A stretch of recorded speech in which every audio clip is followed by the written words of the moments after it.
Saudara-saudariku yang terkasih, pada kesempatan ini saya mau membahas tentang Mariologi atau ajaran tentang Bunda Maria dari teolog besar, yaitu Pastor Michael Schmaus, teolog besar dari Jerman. Bagaimana pendapatnya mengenai Bunda Maria? Marilah kita ikuti. Pastor Michael Schmaus menulis ajaran dogmatik Bunda Maria dalam bukunya yang berjudul Katholische Dogmatik. Buku ini tentu berbahasa Jerman. Buku yang terdiri dari 4 bagian ini ditulis sejak tahun 1938 sampai 1941. Saya punya buku versi bahasa Jerman ini yang diterbitkan kembali pada tahun 1961. Michael Schmaus pernah menjadi profesor teologi dogmatis Katolik di Universitas Ludwig Maximilian Munich, Jerman. Salah seorang muridnya adalah Joseph Ratzinger, yang kemudian terpilih menjadi paus, yang kemudian memilih nama Benediktus ke-16. Michael Schmaus wafat pada tahun 1993. Buku ini kemudian diterjemahkan ke dalam bahasa Italia oleh Profesor J. Viola dengan judul Dogmatica Cattolica atau Ajaran Dogmatik Katolik. Saya juga punya buku versi bahasa Italia ini. Saya terjemahkan dan bagikan kepada Anda mulai halaman 329 hingga halaman 334. Bagian ini termasuk bagian kedua dengan subjudul La Madre del Redentore atau Bunda Sang Penebus. Namun sebelum saya membagikan analisis teologis Michael Schmaus tentang Bunda Maria, saya menyampaikan informasi aktual, yakni komentar-komentar yang justru merendahkan Bunda Maria atau menyerang devosi Katolik kepada Bunda Maria. Di media sosial ada beberapa yang mengatakan orang Katolik itu menyembah Bunda Maria. Orang Katolik menuhankan Maria. Bahkan ada pemuka agama yang mengatakan, saya tidak butuh jasa Bunda Maria. Buang saja, itu sampah. Dan komentar itu sangat viral di YouTube dan media sosial lainnya. Saya aktif di media sosial, khususnya di TikTok dan YouTube. Dan saya sering dengar komentar-komentar seperti itu. Saudara-saudari kita yang mengatakan ini juga menyebut diri mereka sebagai pengikut Yesus Kristus. Sebagai Katolik, saya heran sekali dengan komentar-komentar yang tidak benar dan tidak baik itu. Sebab gereja Katolik tidak pernah menyembah Bunda Maria dan juga tidak menuhankan Maria.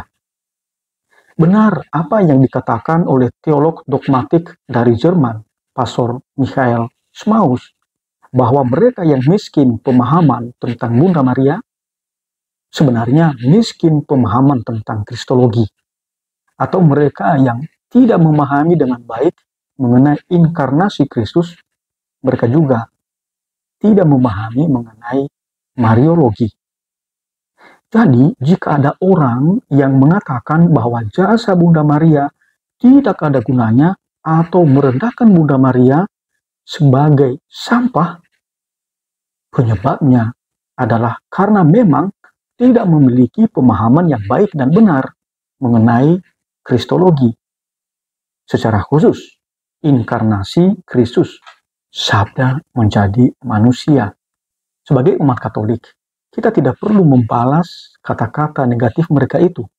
Kita mendoakan saudara-saudari kita itu, semoga mereka diberkati oleh Tuhan Yesus yang sangat menghormati bundanya, Bunda Maria.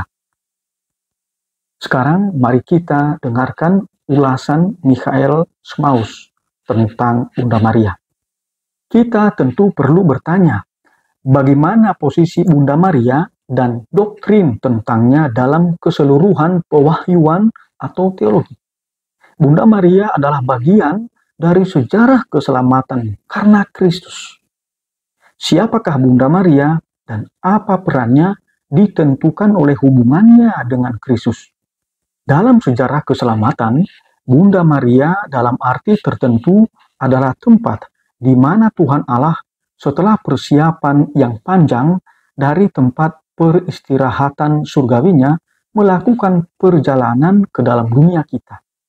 Untuk hadir di dunia bukan hanya sebagai pencipta, penguasa, dan pelayan, tetapi juga sebagai aktor, seorang subjek yang bertindak, yang kepadanya umat manusia menyerahkan diri untuk pengabdian dengan kehendak bebas.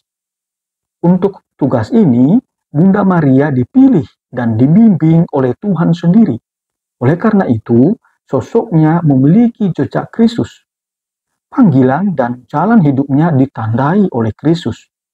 Putra Allah yang menjadi manusia menjadi bentuk kehidupan yang menentukan bagi wanita ini, bagi Bunda Maria. Sosok Bunda Maria harus ditafsirkan berdasarkan fakta inkarnasi Kristus itu sendiri. Oleh karena itu, setiap pengajaran yang sah tentang Bunda Maria dibuat dalam terang Kristus. Pengetahuan tentang Bunda Maria pada dasarnya bergantung pada pengetahuan tentang Kristus. Dengan demikian, mereka yang tidak memiliki iman Katolik tentang inkarnasi Kristus juga tidak dapat memahami Mariologi Katolik. Sebaliknya, ketika dogma tentang Bunda Maria dipahami, itu adalah tanda bahwa dogma Kristologi benar-benar dianggap penting dan diterima dalam kepenuhannya. Suatu kristologi yang sama sekali tidak memiliki warna Maria atau tidak bersinggungan dengan peran Bunda Maria memunculkan kecurigaan bahwa ia tidak siap untuk menerima pewahyuan Kristus yang dipersaksikan kepada kita dalam kitab suci tanpa cacat dan keraguan. Oleh karena itu, Mariologi adalah kelanjutan dari Kristologi, dan Mariologi merupakan suatu Kristologi yang dikembangkan, dan oleh karena itu tidak berlawanan dengan Kristologi. Meskipun pernyataan ini sangat jelas, harus ditambahkan bahwa Mariologi bukan hanya sebuah aspek atau nuansa dari Kristologi, tetapi merupakan sesuatu yang baru, suatu dimensi kristologis lainnya, seperti eklesiologi, sakramen-sakramen, atau doktrin tentang rahmat. Meskipun hubungan mereka sangat dekat, Kristus dan Maria tidak boleh diidentikan. Hal ini akan mengarah pada pankristisme, mengarah pada Christus Solus, yang telah dikutuk dalam ensiklik Mystici Corporis. Sebaliknya, antara Kristus dan Maria terdapat koordinasi yang secara umum ada dalam hubungan antara umat Kristiani dengan Kristus, dan yang diungkapkan oleh Santo Paulus dalam kalimat, "Bukan lagi aku sendiri yang hidup, melainkan Kristus yang hidup di dalam aku." Galatia bab 2 ayat 20. Agar orang Kristiani diresapi dan dikuasai, dibentuk dan diarahkan oleh Kristus, kepribadiannya tidak larut dan tidak lenyap di dalam kepribadian Kristus, tetapi tetap memiliki kebebasan dan tanggung jawab dalam persatuan dengan Kristus. Bunda Maria dan Kristus dibedakan sebagai ibu dan anak, sebagai yang ditebus dan yang menebus. Oleh karena itu, ada sebuah doktrin tentang Bunda Maria yang meskipun memiliki hubungan yang erat, berbeda dengan doktrin tentang Kristus, yang sebenarnya menambahkan sesuatu pada doktrin tentang Bunda Maria. Meskipun tidak dalam arti kesetaraan, tetapi dalam arti subordinasi.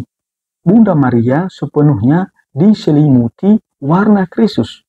Oleh karena itu, penafsiran yang salah tentang Kristus, atau dalam bahasa Italia, una errata interpretazione di Cristo, pasti akan mengarah pada penafsiran yang salah tentang Bunda Maria. Dan di sana jelas terlihat di dalam diri Bunda Maria siapakah Kristus dan apa yang Kristus lakukan. Dalam pengertian ini, kita dapat memahami pepatah kuno yang mengatakan bahwa Bunda Maria adalah pemenang melawan semua ajaran sesat kristologis. Saya tambahkan sedikit, ini dari saya ya, ini bukan dari Pastor Michael Smaus. Bisa dikatakan bahwa Bunda Maria yang telah mengandung dan membesarkan Yesus Kristus lebih memiliki pemahaman yang benar mengenai Yesus Kristus. Dan Bunda Maria setelah Yesus wafat masih bersama-sama dengan para murid Yesus. Sebagai ibu yang telah dipercayakan Yesus kepada muridnya, Bunda Maria berkisah mengenai pengalaman rohaninya mengandung dan membesarkan Yesus kepada para murid Yesus.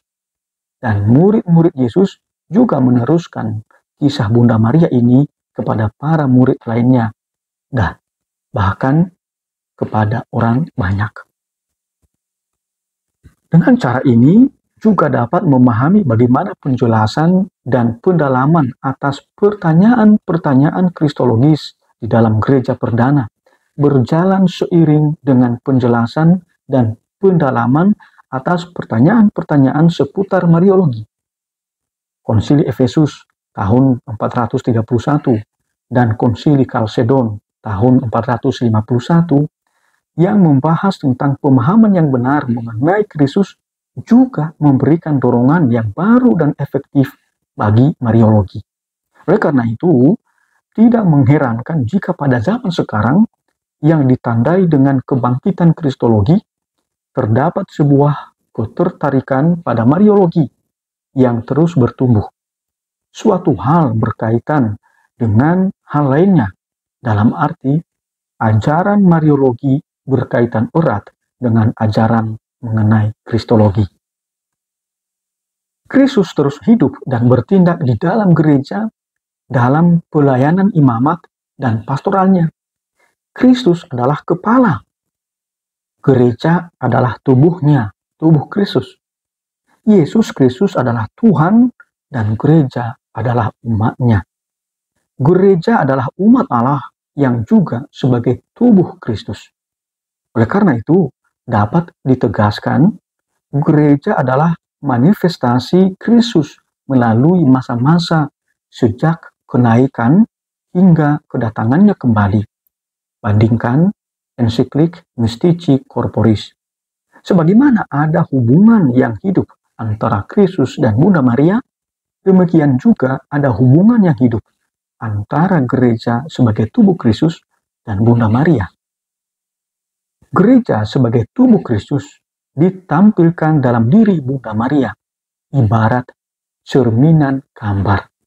Sementara Kristus sendiri sebagai gambar asli, sakramen asli, sabda asli, yang membawa gereja di dalam dirinya sendiri. Bunda Maria menurut ajaran para bapak gereja adalah model, perwakilan gereja yang diciptakan oleh Kristus. Hal ini dapat dilihat dengan cara tertentu yang dirangkum bahwa citra Kristus ada di dalam diri Bunda Maria. Dalam arti, Bunda Maria menggambarkan citra Kristus. Sebagaimana Kristus dicerminkan dalam diri Bunda Maria, demikian pula gereja dicerminkan dalam diri Bunda Maria. Oleh karena itu, Bunda Maria adalah semua realitas cermin dalam dua pengertian. Sebagaimana Bunda Maria menyandang warna Kristus, demikian juga Bunda Maria menyandang warna gereja. Oleh karena itu, Mariologi tidak hanya memiliki nilai kristologis, tetapi juga nilai eklesiologis. Orang dapat melihat gereja di dalam diri Bunda Maria, dan Bunda Maria di dalam gereja. Siapapun yang melihat Bunda Maria, pada saat yang sama melihat gereja di sana. Dan sebaliknya, siapapun yang melihat gereja, pada saat yang sama melihat Bunda Maria di sana. Seperti dinamika tak terbatas Kristus yang terungkap dengan paling jelas dalam diri Bunda Maria, demikian pula kekuatan penyelamatan gereja yang berakar pada Kristus tampak dengan paling jelas dalam diri Bunda Maria. Di sini pula perlu dibuat suatu penegasan bahwa minat zaman modern terhadap gereja perlu dikaitkan dengan kajian tentang Mariologi dan kesalehan Bunda Maria yang diaktualisasikan dalam devosi kepada Bunda Maria. Tidak ada kontradiksi atau tidak ada pertentangan ketika abad kita yang disebut abad gereja juga disebut abad Bunda Maria. Ini pertama kali disebut oleh Otto Dibelius dalam bukunya yang berjudul dalam bahasa Jerman Das Jahrhundert der Kirche yang diterbitkan di Berlin pada tahun 1916. Literatur eklesiologis yang luas diimbangi dengan literatur mariologis yang juga luas. Kebangkitan gereja di hati manusia, kata Guardini, bertepatan dengan bangkitnya sosok Bunda Maria di hati umat beriman. Pendalaman pengetahuan tentang gereja terkait dengan pendalaman pengetahuan tentang Bunda Maria, sebagaimana hal ini berjalan seiring dengan pendalaman pengetahuan tentang Kristus. Bunda Maria sebagai gambaran gereja yang didirikan oleh Kristus juga sebagai gambaran manusia yang ditebus oleh Kristus. Dalam diri Bunda Maria dapat dikenali transformasi yang terjadi pada manusia yang diselamatkan oleh Kristus dan hidup dalam gereja. Bahkan Bunda Maria adalah manusia baru yang dibentuk oleh Kristus dalam arti yang sesungguhnya. Oleh karena itu, Mariologi yang memiliki nilai eklesiologis juga memiliki arti penting bagi antropologi teologis. Dalam diri Bunda Maria, keagungan dan martabat manusia yang ditebus tampak dengan jelas, baik pada tahap awalnya yang termasuk dalam sejarah maupun pada tahap akhir yang melampaui sejarah itu sendiri. Oleh karena itu, hampir semua aliran teologis bersinggungan dalam Mariologi. Misalnya, aliran kristologis, eklesiologis, antropologis, dan eskatologis. Di dalam Mariologi terkait hampir semua pembahasan teologi masa kini. Mariologi menampakkan diri sebagai titik persimpangan atau pertemuan dari pernyataan-pernyataan teologis yang paling penting. Faktanya, maraknya pembahasan Mariologi saat ini dalam dialog ekumenis antara Katolik dan Protestan hanya dapat dijelaskan jika hal itu merupakan masalah yang memiliki nilai yang menentukan. Dan memang demikianlah kenyataannya. Dalam Mariologi, masalah hubungan antara aktivitas ilahi dan manusiawi tentang hakikat dan makna pembenaran dan pengudusan serta tentang keadaan manusia yang sempurna memperoleh bentuk yang nyata. Dalam Mariologi, bukan hanya Maria yang dibahas, tetapi Kristus, gereja, manusia yang dibenarkan, bahkan pengetahuan tentang seluruh wahyu. Jadi harus diingat ini, harus sungguh-sungguh diingat. Jadi kalau kita membahas mengenai Mariologi, tidak hanya berbicara mengenai Bunda Maria, tapi kita juga berbicara mengenai Kristus, berbicara mengenai gereja, berbicara mengenai manusia yang ditebus, manusia yang dibenarkan, dan bahkan berbicara mengenai pengetahuan yang mendalam tentang seluruh wahyu.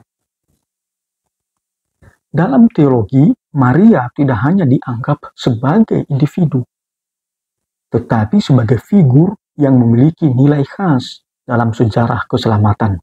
Oleh karena itu, dalam Mariologi diambil keputusan-keputusan teologis yang kaya akan ajaran bagi keseluruhan iman kita, iman Katolik.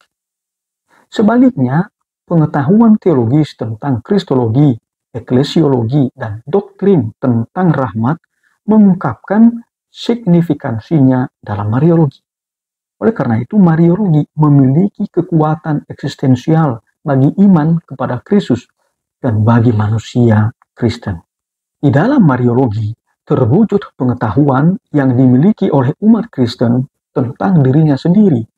Pertimbangan-pertimbangan ini menjelaskan mengapa Mariologi saat ini menjadi yang terdepan dalam minat teologi dan devosi Kristen.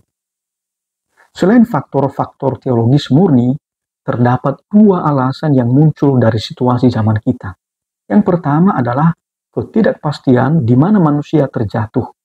Manusia merasa terancam dari segala arah dan melihat makna hidupnya terancam. Figur Bunda Maria yang semakin kuat menembus kesadaran iman membuatnya melihat makna keberadaan sebagai sesuatu yang ditetapkan langsung oleh Kristus. Maka kita tidak berbicara tentang makna hidup dalam rumusan konseptual, tetapi makna itu muncul di hadapan manusia dalam gambaran yang layak dipercaya yang dibentuk oleh Allah sendiri. Hal ini terkait dengan fakta lain. Saat ini, peran yang dimainkan oleh perempuan, terutama perempuan beriman, dalam sejarah semakin diakui. Sementara hingga beberapa waktu lalu, sejarah dianggap terutama sebagai karya pria. Tetapi pada masa kini, fungsi yang diemban perempuan bagi sejarah dan kehidupan gereja yang ditemukan oleh filsafat romantik semakin disadari. Komunitas Kristiani yang telah memperoleh pemahaman yang lebih jelas tentang situasi ini kini menoleh kepada perempuan yang berada di titik balik sejarah keselamatan. Berdasarkan pertimbangan-pertimbangan ini, kajian tentang Mariologi tampak sangat relevan pada zaman kita ini. Akan menjadi pengabaian terhadap fakta dan juga menjadi ungkapan iman yang lemah jika kita menganggap bahwa Mariologi gerejawi meskipun memiliki dasar dalam kitab suci dan oleh karena itu memiliki karakter kebenaran yang diwahyukan, tidak boleh ditempatkan di garis depan demi menghormati dialog dengan Protestan dan Katolik. Meskipun harus memperhatikan bentuk dan cara-cara mewartakan Mariologi agar umat Kristen non-Katolik dapat memahami maksud Mariologi. Mariologi juga tidak dapat diabaikan dan tidak boleh melampaui batas-batas doktrin gerejawi secara tidak sah di bawah dorongan kebutuhan agama yang palsu, baik dalam spekulasi teologis maupun dalam devosi. Bahkan penegasan itu sangatlah tepat, terutama ketika dalam beberapa kasus hal itu tampak tidak tepat, karena hal itu tepat memberikan apa yang dibutuhkan oleh zaman tanpa disadari. Untuk kesembuhannya, siapapun yang berpikir sebaliknya akan jatuh pada Irenisme palsu yang percaya bahwa kembalinya para pembangkang dan orang-orang yang tersesat ke dalam pangkuan gereja Katolik dapat dicapai dengan sukacita jika tidak diajarkan kepada semua orang dengan jujur seluruh kebenaran yang berlaku dalam gereja Katolik, tanpa penyimpangan dan tanpa pengurangan. Ensiklik Humani Generis dari Paus Pius ke-12 tahun 1950. Saya tambahkan sedikit penjelasan tentang Irenisme palsu ini. Ini dari saya ya, bukan dari Pastor Michael Schmaus. Di dalam dekrit tentang ekumenisme yang berjudul Unitatis Redintegratio dijelaskan mengenai Irenisme palsu ini dengan menegaskan bahwa Irenisme palsu merugikan kemurnian ajaran Katolik serta mengaburkan artinya yang otentik dan pasti. Unitatis Redintegratio nomor 11. Mereka dalam arti penganut Irenisme palsu seperti yang ditegur dalam ensiklik Humani Generis itu sendiri, sampai pada titik di mana dengan mengabaikan permasalahan-permasalahan yang memisahkan manusia, mereka tidak hanya berusaha mengusir ateisme yang merajalela dengan kekuatan yang bersatu, tetapi juga mencoba mendamaikan posisi-posisi yang bertentangan di bidang dogmatis itu sendiri. Didorong oleh Irenisme yang ceroboh, lanjut ensiklik Humani Generis, mereka tampaknya menganggap sebagai halangan bagi pemulihan persatuan persaudaraan segala sesuatu yang didasarkan pada hukum dan prinsip-prinsip yang diberikan oleh Kristus dan institusi yang didirikannya, yaitu gereja, atau segala sesuatu yang merupakan pertahanan dan penopang integritas iman. Jika hal-hal ini runtuh, segala sesuatu menjadi bersatu, tetapi akan terjadi kehancuran bersama. Denzinger, nomor 3008. Pada zaman ini sepertinya telah tiba waktunya bagi Mariologi, karena manusia yang tidak lagi yakin akan dirinya sendiri membutuhkan sosok manusia yang dapat dipercaya, yaitu Bunda Maria, di mana ia dapat melihat dengan jelas dampak imannya kepada Kristus dan dapat mengenali makna tertinggi yang ditetapkan oleh Kristus bagi kehidupan. Saudara-saudariku yang terkasih, saya paparkan ajaran Mariologi ini dari Pastor Michael Smaus pada minggu terakhir bulan Mei. Bagi kita umat Katolik, bulan Mei merupakan bulan Maria.